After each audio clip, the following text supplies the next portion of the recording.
Yeah, hi Faiz, what's up? How are you doing today? All good, Ashu. How about you? I'm doing really amazing. How about you? Yeah, I'm always fantastic. As I say in my videos that I'm always fantastic. So today as well, I'm feeling fantastic to have conversation with you.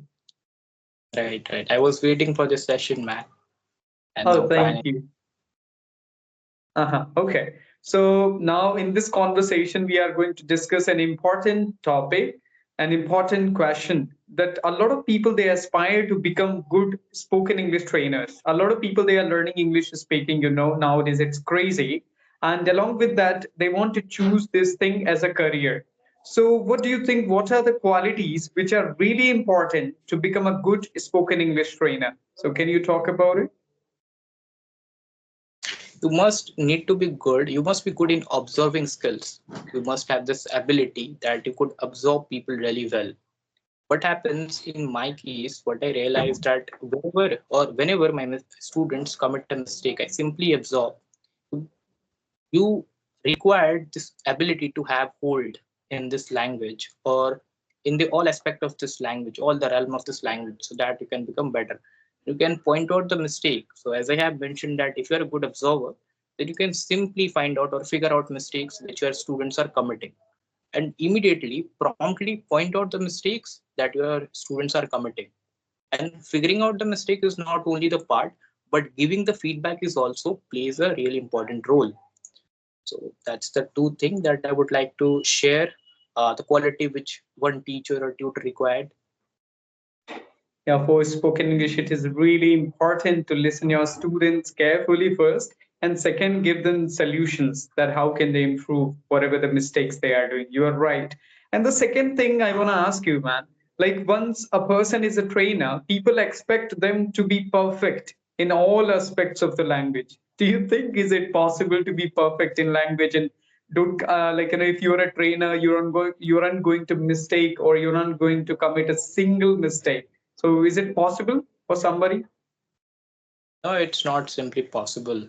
If I have to say this in one word, in one statement, then I would say it's not simply possible to be perfect in this language.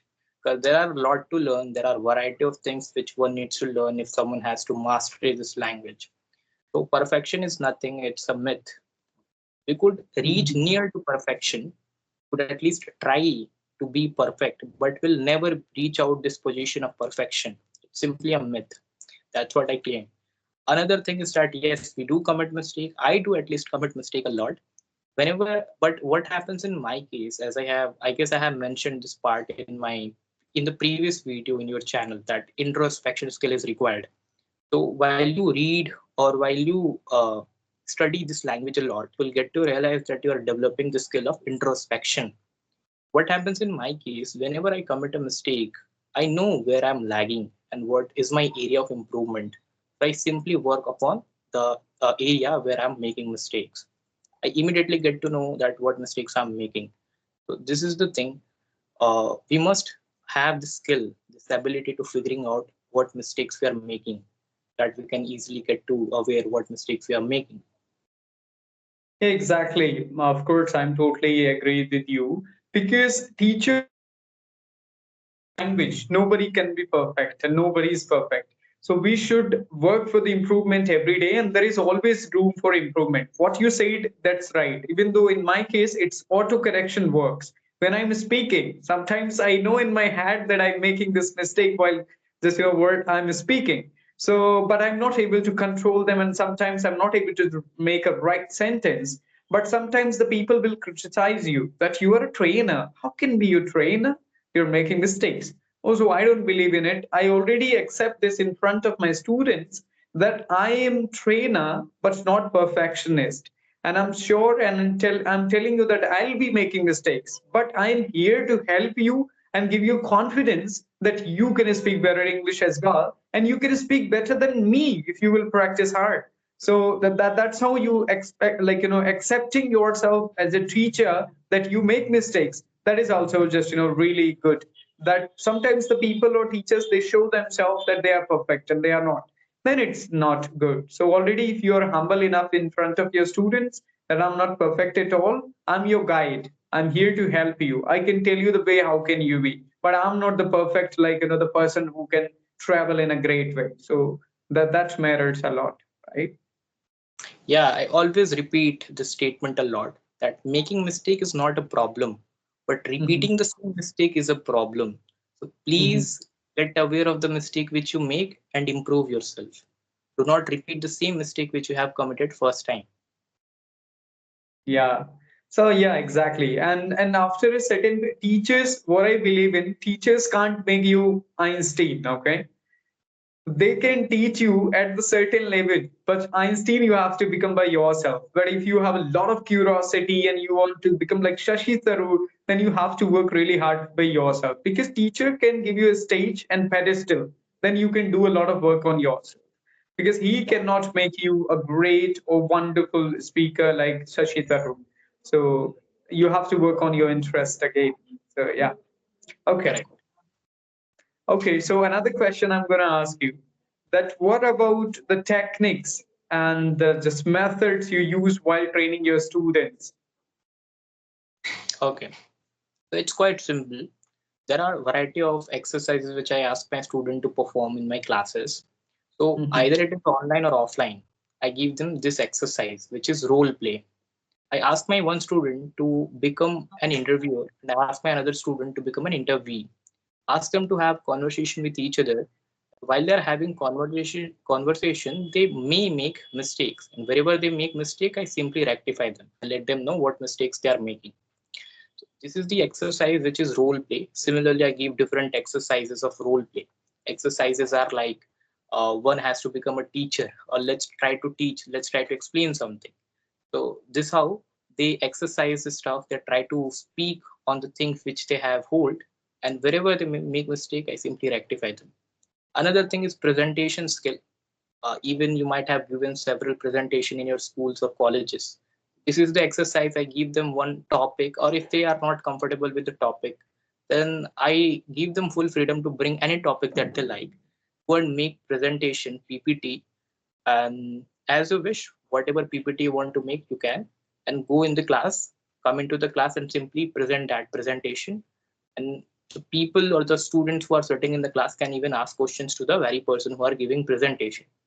While the student is giving presentation in the class, he might make any mistakes, but wherever he makes a mistake, I simply rectify them. I let him know what mistakes he is making. So this is the exercise. And apart from that, I actually give them exercises which is storytelling. I give them short fable each day. Fable means short stories. Each day, I ask them to read a story, a short story, once, twice, thrice. When the story is clear in their mind, then I ask them to simply bring your phone, place your phone in front of you, and then start recording. You can perform exercise which is telling stories in front of a camera. People may have recommended you as well as many people to speak in front of a mirror, but it does not really work. The reason is because while you have conversation, while you're speaking in front of mirror, you can see yourself. While you are seeing yourself, you get distracted. You're unable to speak properly. So the better approach is bring your phone in front of you, open the back camera, and start speaking. Speak, at least if you are not able to tell stories, speak about daily activity, whatever you have done since you wake up. After that, record the session and record the video, watch the very video and find out mistakes there, figure out the mistakes. If you are unable to figure out mistakes, then I ask my student to send the video to me. Then the video, I evaluate the complete video. I figure out mistakes there, their pronunciation issue, their grammatical issues, their hand gesture, their posture, their mouth movement. I evaluate everything and let them know what mistakes they are making in the video. This is how they get to learn. Yeah, that's great. But for me, like when I started, I used to practice in front of mirror, and it would boost my lot of confidence. I would imagine myself as a celebrity. I would go in front of people. Hi, hello, this is Ashutosh. And it was working for me because I was in the beginning. But when you record yourself, like, your confidence goes really down when you see your mistakes, right? But in front of, mirror, you're not able to find your mistakes and you're not able to watch it later. So yes, in the beginning, for boosting your confidence, you can speak in front of mirror. But if you want to improve and if you want to find your own mistakes where you need improvement, for that you need to record. Both things are important and both works. So because okay, and now I have a question about the institute where they teach theory and a lot of stuff. They don't give chance to students to speak, but they say they are teaching spoken English. So what's your take on them or such kind of student like institutes? Okay, okay. So yeah, I guess I have mentioned this part before, but I would like to mention the part again in this video as well, Mhm. which is there are two types of people who are completely obsessed with theory, or there are people who are completely obsessed with practice. Do Mhm. not need to be either of one. Why don't you reconcile both the thing at the same time? Focus Mhm. on your story part as well as practicality, application of the thing which you get to learn from the books or from the study material which you have. So I would highly recommend to the people or the institute that focus on theory, which is actually important, but ask the student to practice in the classes as well. Create such environment where they can have discussions, where they can have debates, and you would be the person who would correct you, who would correct the people who are making mistake or the students who are speaking with each other, who are debating with each other. So you will be the debate, you will be the observer. The teacher Mhm. who's watching the students will be the observer. Simply rectify those students who are having discussions. That could be the great method of practicing.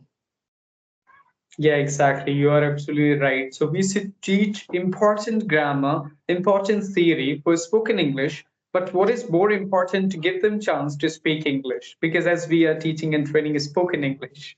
So but sometimes they call it spoken English classes, but they never give chance to students to speak English. So it is very important to give them chance about speaking as well for speaking. Yeah, that's what I believe. Yeah.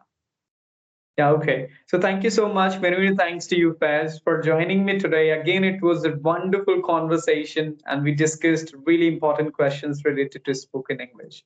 So thank you so much. Many, many thanks to you for joining. Thank you to you too. Bye.